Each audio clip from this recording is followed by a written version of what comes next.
Hey subscribers and new people to my channel. Today we're going to do ARP head studs. I'm going to do the full assembly video, as in we are going to get this entire head, intake manifold, the whole shebang installed on the motor. So I pulled these right out of the box. It's pretty simple. It comes with instructions, but if you've got general knowledge of how to do a head, this is pretty simple. If you do not, pay attention. It's basically the same exact steps as non-ARP studs, just normal factory head bolts. So if you're just doing a factory rebuild and you just need some information, this is definitely a good place to come to. But I always recommend these. I didn't have these on my hatch that had 14 pounds of boost. I ran it all the way 18 and still didn't have head lift. But I don't recommend doing that. I did it, I got lucky. I guess lucky's part of my Irish culture. So anyways, you'll see that there's a short side and a long side. The threads on the long side go into the block. As you can see, there's no hole. This side there's a hole, so you can tighten it into the block. They recommend that you just put the fastener assembly lubricant on the threads and you clean the holes out with air or just whatever you can to get any debris out of there. So what we're going to do is we're going to lube them up, all 10 of them, and they have bolts which you will have to have a multi-point, I think it's a 12-point or 10-point, I'm not sure exactly, but there's a bunch of teeth on these. It's a 12mm, and I have that already ready. So what we'll do is we'll get started by taking the dowel pins and sticking them into the head, because that's where the head gasket's going to have to lay. It'll keep it from moving. So we'll do that, and I already did that technically. So we'll get the assembly fastener lubricant applied and just kind of watch and learn.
Okay, now that you got that done, you're going to want to make sure you have everything out of the cylinders. Make sure there's nothing in there at all. Get all your washers and your bolts together. Make sure the surface area is clean. And what I do is I usually spray paint the head gasket because it's a multi-layer steel. The multi-layer steel gaskets seal better with some type of spray adhesion. They have a copper spray for it, but I ran out of that a while back, so I just use normal spray paint. It kind of helps with sealing the head gasket in between the head and the block. You don't have to do this, it's just what I do. So we'll get the head gasket, we'll lay it on, move everything out of the way, and we'll get the head and intake manifold dropped on there. And then I'll show you how to do the rest of the install.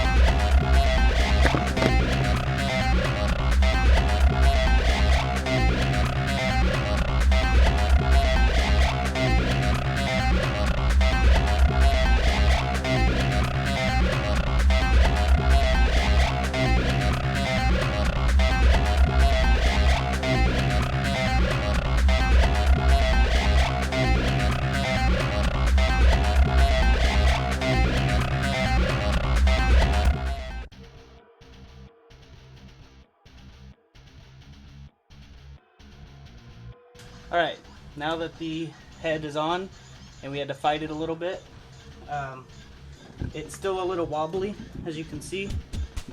That'll go away as soon as we put the fasteners on and we tighten it all down and torque it to spec. You're supposed to torque it in sequence. It's 1, 2, 3, 4, 5, 6, 7, 8, 9, and 10. We'll torque it down. We start at 18 foot-pounds, go to 32 foot-pounds, 46 foot-pounds, and then 60 is the overall. We'll check the 60 foot-pounds 3 times. But that's how we do it, and I'll get started doing that now.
Don't forget, on these ones we have to put the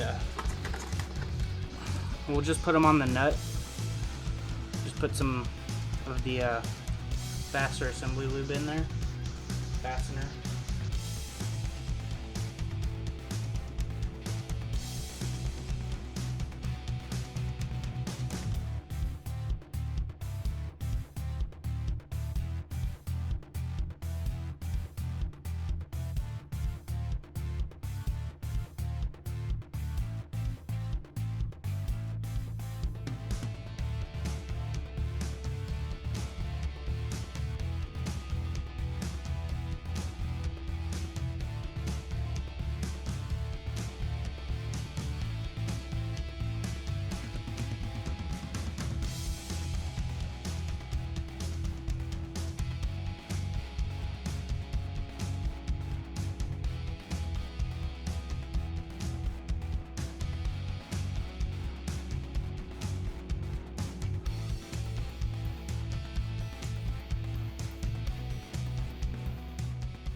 Okay, now the motor is torqued, well, the studs are torqued down.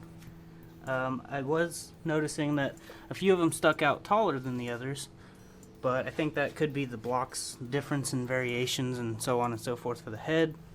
I got them all tightened down as tight as I could by hand, so it torqued down, so it's good enough for me, I guess.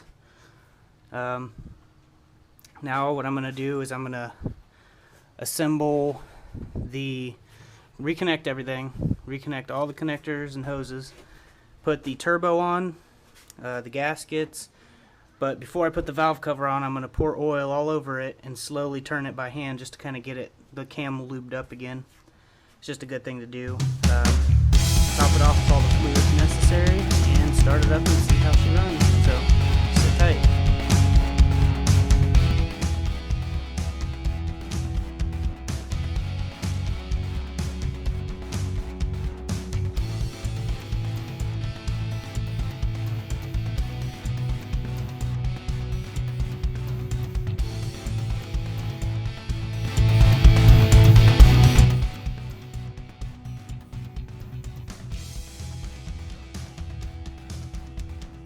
Okay, all we got left to do now is hook up the downpipe and the oil drain.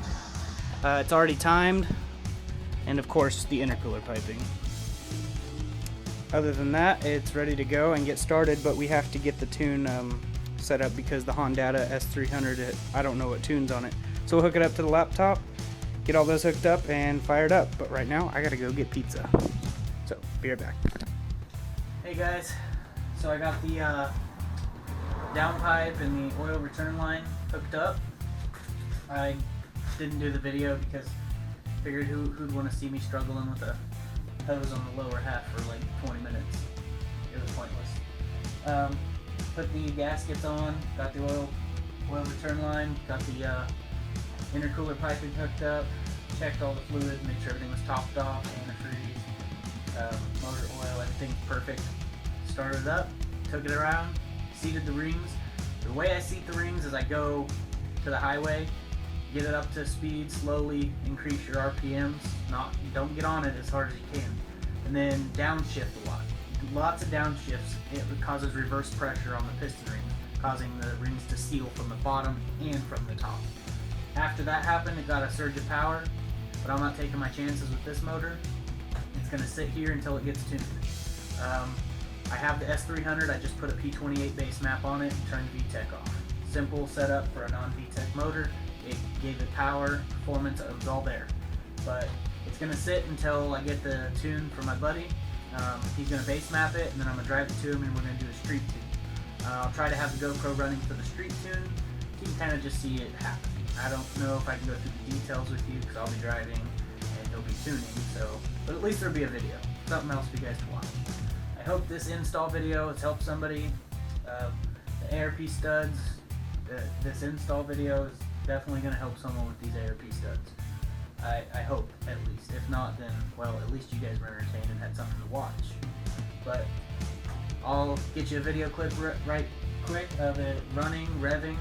It is a noisy motor. The tears are kind of a noisy piston unless you have the Teflon coated one. So it makes like a knocking noise. It's not knocking, it is just a piston slap. I checked, everything's good. So go ahead and enjoy the next clip.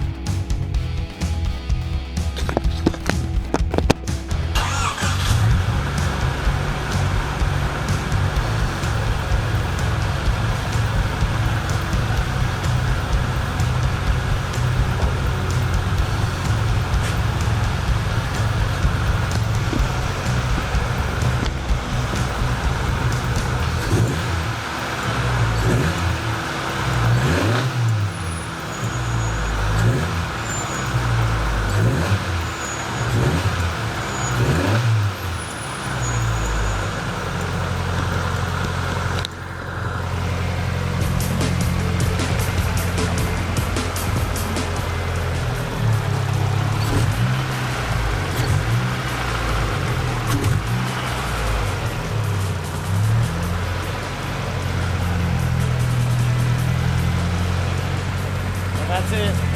She runs good. A little noisy, like I said. The transmission also has a bit of input shaft bearing, so.